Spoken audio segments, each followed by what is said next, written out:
Hi అండి. Very good morning. ఈ curry ఏంటో తెలుసా అండి? చామదుంప పులుసు అండి. చాలా బాగుంటుంది. చాలామందికి కూడా కొన్ని చోట్ల వండరు. చూపిస్తాను, ప్రాసెస్ చూసి నేర్చుకోండి. చామదుంపలు ఒక 2 టైమ్స్ వాష్ చేసుకోండి. చూసారు కదా, వాటికి పైన మట్టి ఉంటుంది. అందుకని ఒక 2 టైమ్స్ వాష్ చేసుకోండి. నీట్గా వాష్ చేసుకున్న తర్వాత అందులో కుక్కర్లో ఉంచేసి అవి మునిగేంత వరకు వాటర్ వేసేసి ఒక 3 విజిల్స్ రానివ్వండి. ఓకేనండి. మట్టి బాగా ఉండటం వల్ల ఖచ్చితంగా 2 విజిల్స్ రానివ్వండి. ఓకేనా అండి.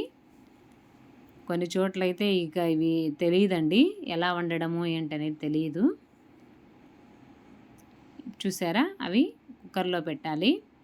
తర్వాత అంతకుముందు కొంచెం టైం ఉందనుకోండి, ముందే నానబెట్టుకోండి. టైం లేదు అనుకున్నప్పుడు నేను వీడియోలో చూపిస్తున్నట్టుగా అంత చింతపండుని తీసుకొని కొంచెం హాట్ వాటర్లో చింతపండుని నానేయండి. ఓకేనా అండి. ఈ టయాన్ని బట్టి చూసుకోండి. టైం ఉంటే కొంచెం ముందుగా నానేసుకోండి. అది కుక్కర్లో పెట్టానండి. 3 విజిల్స్ రానిచ్చాను.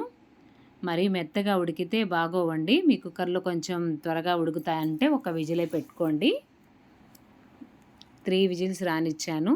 అందులోకి ఆ విజిల్లు వచ్చే లోపల అందులోకి ఒక 2 పచ్చిమిరపకాయలు, 1½ ఆనియను, 2 టమోటాలు తీసుకున్నానమాట. 3 విజిల్ రాగానే నేను ఆపేసుకున్నాను, స్టవ్ ఆపేసేసానండి. ఇవి అంతలోపల ఆ పచ్చిమిరపకాయలు, ఇవన్నీ పచ్చిమిరపకాయలు చీలికలుగా కట్ చేసుకున్నాను. టమోటాలని సన్నగా కట్ చేసుకొని తాలింపుకి సరిపడా కరివేపాకు, ఆనియన్స్ తీసుకున్నాను. గ్రేవీ ఎక్కువగా కావాలి అనుకుంటే ఆనియన్స్ ఎక్కువ తీసుకోండి. అవిగోండి కుక్కర్లో నుంచి అవి తీసేసాం. నాకైతే బాగా ఉడికాయండి. అవి మొత్తము ఒక్క గడ్డ కూడా ఉడకకుండా లేకుండా బాగా ఉడికాయి. అలానే మెత్తగా ఉడకలేదండి, స్మూత్గా తింటుంటే చాలా బాగుండేలాగా బాగా ఉడికాయండి. ఇప్పుడు అవి ఒక చిల్లు గిన్నెలోకి తీసుకొని వాటి మీద కొంచెం వాటర్ చల్లేసుకోండి. దీనివల్ల వేడి తగ్గుతుంది, వాటిపైన ఉన్న మురికి కూడా పోతుంది. తర్వాత ఆ పీల్ మొత్తం తీసేసుకోవాలి.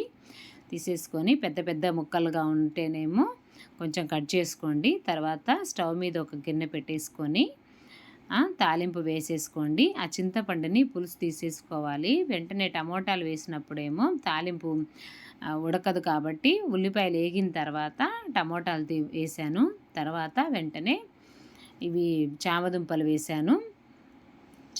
ఇందులో ఒక 1½ కారము, తర్వాత ఒక కొంచెం సరిపడా కల్లుప్పు వేసుకున్నానండి. నేను వీడియోలో చూపిస్తున్నట్టుగా కొంచెం బెల్లం వేసుకున్నాను. ఓకేనా అండి. మంట పెట్టేసుకుని ఇంకోండి మొత్తానికి సన్న మంట మీద పెట్టేసుకొని ఉడికి చిక్కబడ్డ తర్వాత ఆపేసుకోవాలండి. చూసారు కదా, ముక్కలు చాలా బాగా ఉడికాయి. చూస్తున్నారు కదా, చాలా టేస్ట్గా ఉంటుందండి. ఒక్కసారి ట్రై చేయండి. నచ్చకపోతే అడగండి. ఓకేనా అండి. ఎలా ట్రై చేసిన తర్వాత ఎలా వచ్చిందో చూడండి, కామెంట్ బాక్స్లో తెలియచేయండి. ఓకేనా. Thank you very much. Bye.